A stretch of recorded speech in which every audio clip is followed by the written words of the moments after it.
71 রক্ত দিয়েছি, 24 রক্ত দিয়েছি, পরের দিন আবার রক্ত দেব ইনশাআল্লাহ। আমাদের বাংলাদেশের অভ্যন্তরীণ সাম্প্রদায়িকতার বিষয়ে আপনারা আঘাত করাবেন না। ইনশাআল্লাহ বাংলাদেশের হিন্দু, মুসলিম, খ্রিস্টান, বৌদ্ধ সবাই আমরা ভাই ভাই। আমরা বাংলা ছাত্র জনতা সবসময় ঐক্যবদ্ধ আছি, ঐক্যবদ্ধ থাকবো ইনশাআল্লাহ। বাংলাদেশ জিন্দাবাদ। এই বিলোনিয়া সীমান্তে ভারতীয় উগ্রপন্থীরা সমাবেশ করেছে, তারই প্রতিবাদে আমরা শ্রেণীবাসী আজকে এখানে সমাবেশ করতেছি। তারা সীমান্ত আইন লঙ্ঘন করে সমাবেশ করেছে, আমরা সীমান্ত আইন লঙ্ঘন না করে কিভাবে সমাবেশ করতে হয় তাদেরকে দেখিয়ে দিয়েছি।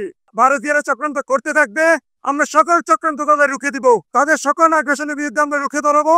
কোনো ভারতীয় আগ্রাসন বাংলাদেশ মাটিতে চলতে পারবে না। বাংলাদেশ স্বাধীন সার্বভৌম দেশ, এই দেশে কোনো ভারতীয় আগ্রাসন চলবে না। আপনারা দাঁড়ালে আপনাদের দেশে, বাংলাদেশে চলবে না। আমরা এখান থেকে কঠিন হুঁশিয়ার করে ভারতকে বলতে চাই, আমরা 1971 সালে মাত্র 9 মাসের যুদ্ধের ব্যবধানে আমরা আমাদের দেশকে স্বাধীন করেছি। 24-এ আমাদের ছাত্র জনতা মাত্র 1 থেকে 1.5 মাসের মধ্যে 16 বছর জগদ্দল পাথরের মতো বসে থাকা এই খুনি হাসিনাকে দেশকে বিতাড়িত করেছে। যদি দেশের বিরুদ্ধে কোনো আগ্রাসন চালানো হয়, দেশের বিরুদ্ধে যদি কোনো চক্রান্ত করা হয়, দেশের সাধারণ জনতা এবং সাধারণ দেশপ্রেমিক মানুষ এর বিরুদ্ধে দুর্বার আন্দোলন গড়ে তুলবে।